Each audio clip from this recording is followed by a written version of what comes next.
Di Bandung mungkin 2 bulan lalu itu ada orang minta saya satu panggung dengan KDM, King Deddy Mulyono.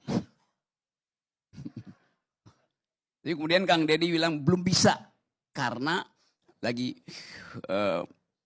menstabilkan administrasi. Saya bilang ya serah, tapi bukan saya minta, saya diundang itu dan dia bersedia. Oke.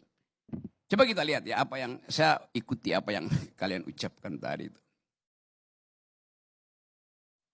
Saya tidak ingin bicara soal watak, strategi, kemampuan membangun public opinion dari Kang Deddy. Karena pada akhirnya pembandingnya cuma Mulyono.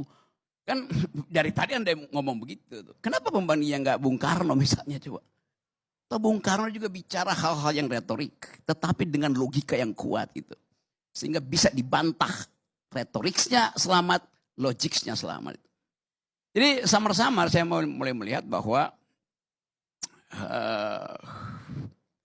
yang berbahaya sebetulnya bukan Deddy Mulyadi, Yunto Mulyono. Tetapi penonton Mulyono dan penonton Deddy Mulyadi sama. Itu soalnya. Nih ada Armando. Bicara tentang mengajar teori komunikasi itu. Di dalam teori komunikasi ada satu prinsip yang menerangkan bagaimana orang mengkonsumsi kedangkalan gitu. Apa namanya deh ya? Society of the spectacle. The society of the spectacle.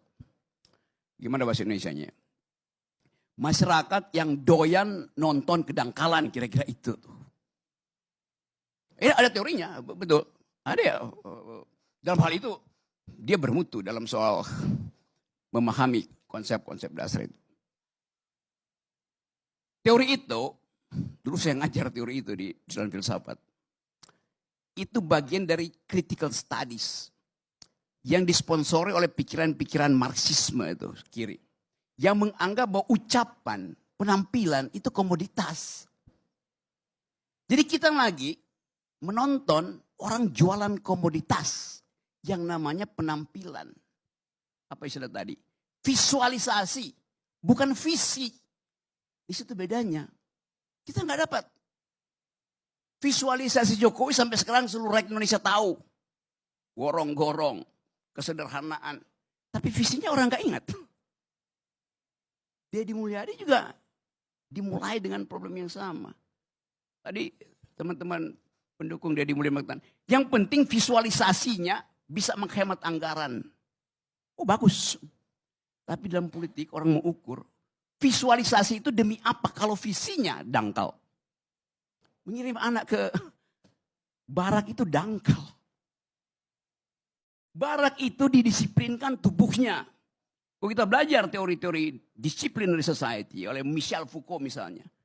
Fungsi barak militer mendisiplinkan tubuh. Bukan mengajak orang berpikir. Apa istilahnya deh? The docile body. Tubuh yang didisiplinkan. Yang ditekuk, dibentuk. Anak itu nakal karena kreativitasnya bertumbuh. Diperlukan pedagogi. Yang dihasilkan oleh Deddy Mulyadi ada demagogi itu. Kirim ke barak itu. Kenapa enggak Gibran dikirim ke barak?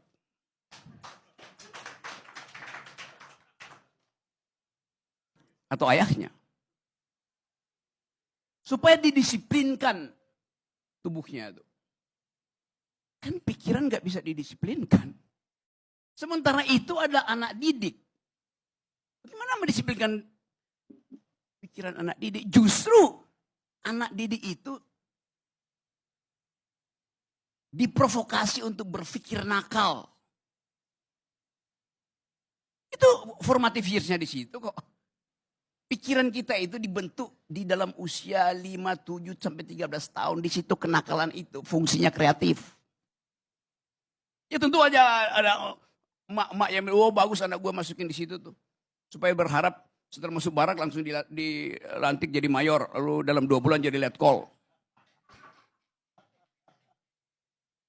Kan ini dangkal sebetulnya.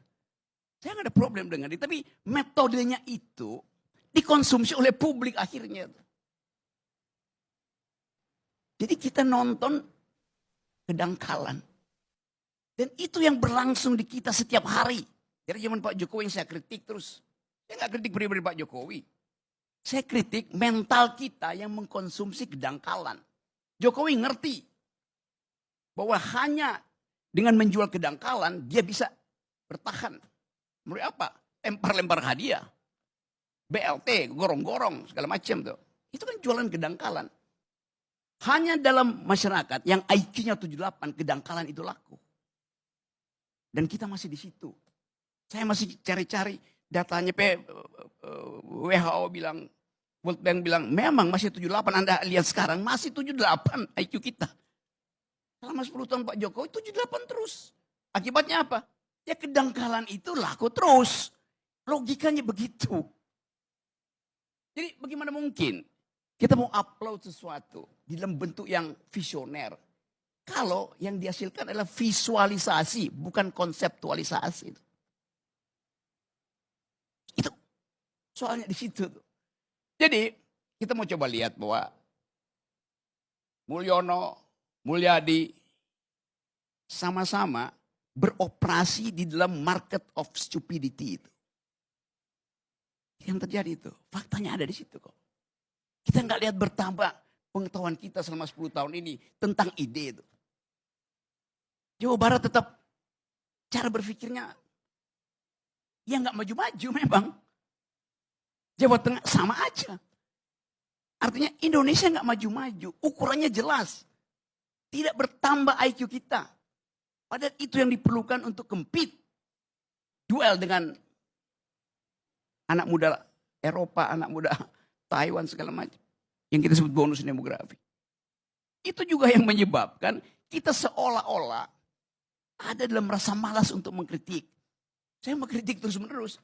Tapi ya saya bicara aja, nggak ada soal kan. Tapi kemudian buzzer, serbu Rocky Gerung. Rocky Gerung cerewet. Rocky Gerung mulutnya nggak bisa dikendalikan. Kenapa? Karena dia jomblo. Buset. Itu kedunguannya begitu. Padahal ada yang punya keluarga tetap dungu. Sebagai raja. Jadi kita mau bikin renungan. Ini kebetulan 21 Mei hari reformasi.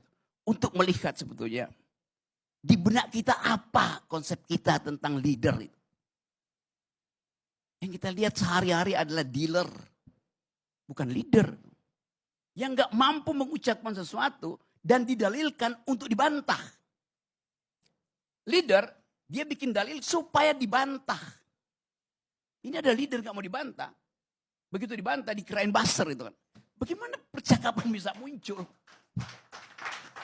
Kalau opini publik dikendalikan oleh buzzer itu kan. Jadi saya balik pada teori tadi, society of the spectacle itu. Di mana menonton kedunguan itu makin lama makin mencandu. Ini akan terbawa sampai 2009. Kita mesti hentikan itu. Supaya ada filter intelektual, filter akademis. Kemampuan ini harus dimulai sekarang. Untuk memastikan bahwa politik Indonesia ini didesain untuk menghasilkan pemikir, pemimpin, intelektual. Jadi bring intellectual back into politics itu. Kembalikan, bukan orangnya, kembalikan cara berpikir intelektual itu ke dalam politik. Hanya itu yang memungkinkan kita mendorong negeri ini untuk compete di tingkat global kan. Lihat diplomat-diplomat kita tuh, buta huruf. Bertengkar di forum-forum internasional. Setiap kali saya ada di forum internasional. Buset, memalukan. Panggil Deddy Mulyadi bertengkar di forum internasional. Oh enggak. Deddy Mulyadi cuma mau jadi pemimpin Indonesia 2009. Tanggung. Artinya takut bertengkar di forum internasional. Sama dengan Jokowi. Takut bertengkar di forum internasional. Dan kita diledek sebagai bangsa yang tidak bisa berpikir. Karena melihat 1-2 orang tidak mampu berpikir internasional. Dan itu adalah prinsip pars pro toto. Sebagian dibebankan pada keseluruhan. ILC masih berpikir kok. Walaupun dia undang orang-orang yang nggak bisa berpikir. Tapi faktanya ILC tetap ada. Jadi kita mau asuh bangsa ini, kembalikan bangsa ini dengan pikiran. Pendiri bangsa ini orang yang berpikir. Bung Karno dengan penuh retorika bicara. Berkali-kali kita lihat bagaimana kemampuan logika Bung Karno itu dibungkus dengan retorika yang bagus. Yang di kita semuanya retoris, tanpa logik. Satu waktu Bung Karno, kita tanya sama wartawan, dalam persaingan politik dengan Sultan Syahrir, Bung Karno kalah, Sultan Syahrir jadi Perdana Menteri. Pasti jengkel Bung Karno. Wartawan sodorin. Mike. Bung, Anda kalah. Bersaing dengan Sultan Syahrir. Kata Bung Karno, seperti rotan. Saya tidak patah. Saya hanya melengkung. Dia tahu dia kalah. Tapi dia mampu mengucapkan, saya tidak patah karena saya rotan, saya hanya melengkung. Itu. Terangkan itu pada Gibran. Terangkan itu pada Mulyono. Terangkan pada Deddy Mulyadi. Mampu gak dia ucapkan itu? Dia bilang, saya gak mau ngomong. Buzzer saya yang akan serbu kalian punya opini. That's stupid itu. Nah kepastian-kepastian ini yang kita berternak kedunguan. Tapi kita harus ucapkan lebih dari itu. Oke, silakan beternak kedunguan. Tapi konsumsilah itu untuk dirimu sendiri. Jangan pamerkan ke publik. Jadi sekali lagi, itu yang ingin saya ucapkan. Yang salah saya mengerti. Karena ternyata forum ini ada tentang KDM. Bukan tentang Fufu Fafa. Terima kasih.